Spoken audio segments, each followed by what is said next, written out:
Hello there. A few days ago, obviously, Kenobi Episode 3 came out, and I know what you're wondering, we have not done Star Wars videos in a while. Yes, I know. We will be doing Star Wars videos more often, but Marvel will still be the main thing on the channel. So you'll see more Marvel videos on the channel than you'll see Star Wars videos now on the channel. It will mainly be Marvel still, but Star Wars videos will still be coming out as well. So obviously Kenobi Episode 3 came out. The first episodes were incredible. I was going to do a review on them too, but I thought I'd do Episode 3 because everyone's raving about it, and obviously I can see why. Obviously it's an amazing episode. I loved it. I think all Star Wars fans did as well. The nostalgia as well, you know, bringing us memories of the prequels in this episode with obviously Vader. So obviously, if you haven't guessed already, there will be spoilers for the Kenobi series, and yeah, let's just get into it. But before I start this video, the hate that Moses Ingram has been getting is absolutely disgusting. I think all Star Wars fans need to come to their senses, and hate on actors needs to stop. I understand that her character is annoying, but she's supposed to be like that. Her character is annoying, and that's what makes her such a great character. Reva is an incredible character in the show, and I think we're going to find out more about her as the show goes on. And yeah, I just wanted to say the hate needs to stop in the Star Wars fandom. It's not just the Star Wars fandom as well, Marvel fandom as well do give a lot of hate to actors. It's every fandom. And yeah, the hate on Moses Ingram, the racist abuse, is absolutely disgusting, and it needs to stop.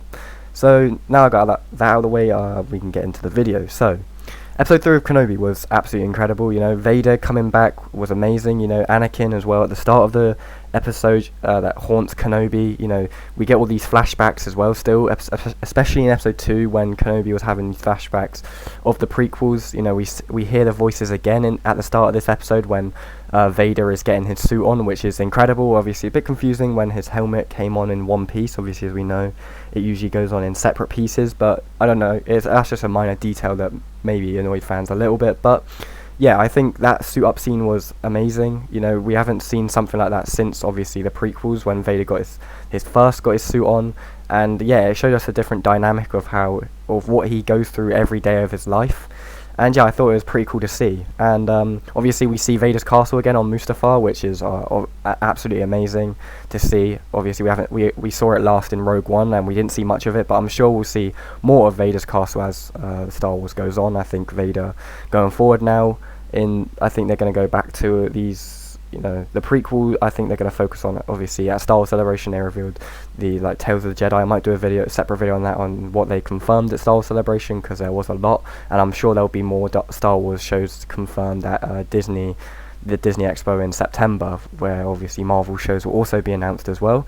But yeah, obviously Vader and the Kenobi fight as well was incredible. Obviously young Princess Leia is absolutely incredible. I think the story of Obi-Wan obviously leaving Tatooine for Leia makes sense. You know, in canon, obviously we know before this show Obi-Wan apparently he never left Tatooine, but obviously with the show he obviously has, and I think it makes a lot of sense on how he has left Tatooine. You know, he's left Tatooine because he needs to save Leia, and that does make a lot of sense. I think that does make a lot of sense, and I think it is really cool to see. Obviously now Leia has been taken by the Empire again. We see at the end of the episode that she's being chased by Reva, so I'm guessing unless there's just another boring chase scene where Leia outruns everyone, then I'm sure that she will be captured by the Empire, and that's how Obi-Wan will have to fight Vader again. I think that now that the Empire have Leia, I think Kenobi will obviously have to go after Leia again. Obviously his arm has just been burnt, he's gone through some bad injuries. Obviously Vader put him, which I thought was an amazing scene. You know, Vader was badass when he went to the planet Kenobi was on with the Inquisitors as well. I think obviously in Episode 2, you know, the Grand Inquisitor, I do not think he's dead, but anything could happen unless they're retconning Rebels Season 1, which I highly doubt Star Wars will do. But yeah, I do think the Grand Inquisitor is still alive, and I do think Reva will be killed by the end of this, because obviously she isn't, as we know as the story goes on, Reva isn't the Grand Inquisitor. We know who the Grand Inquisitor is in Rebels, and it's obviously still the Grand Inquisitor that we see in this show.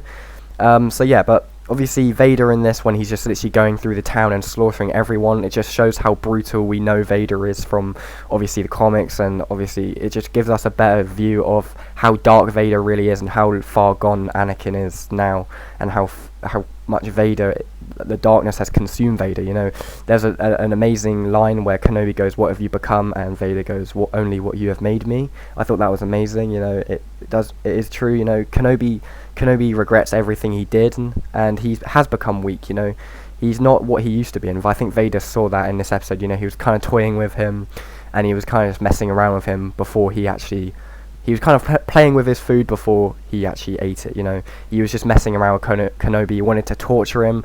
Obviously, as he said, when he put him in the flames, he wanted Kenobi to feel the same pain that he felt when he was left to burn on Mustafar by his former master Kenobi.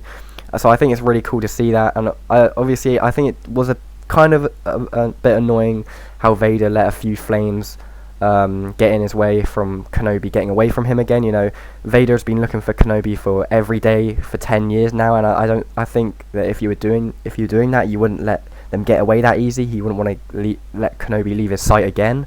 I think he would just want to torture him, but I do think that they will meet up again. 100%, they have to meet up again. I think this next fight is going to be insane. I think this was just a taster to what is to come, and yeah, I think Reva, by the end of this series, near the end, will probably die, but I do think that she might become the Grand Inquisitor for a little bit. Obviously, the fifth brother and the other Inquisitors also, well, the fifth brother mainly wants to become the Grand Inquisitor, so I think that's going to be cool to see. Or maybe even the Grand Inquisitor does come back and he's the one that killed Reva. But obviously, as the show goes on, I'll continue to do episode reviews. And yeah, this was my episode 3 review. Out of 10, I'll give it an 11 because I thought it was an amazing episode. I'd go over the limit of ranking it out of 10 because it was such a good episode. The nostalgia was unreal, and yeah, this was Star Wars at its finest. I have seen people didn't like this episode, which I can understand, you know, opinion. I respect opinions, but in my opinion, I thought this episode was amazing. It was insane. Vader coming back, it was absolutely incredible. Leia was incredible. Kenobi was incredible, and everything about this episode was amazing. Obviously, Quinlan Vos coming back as well, getting a reference.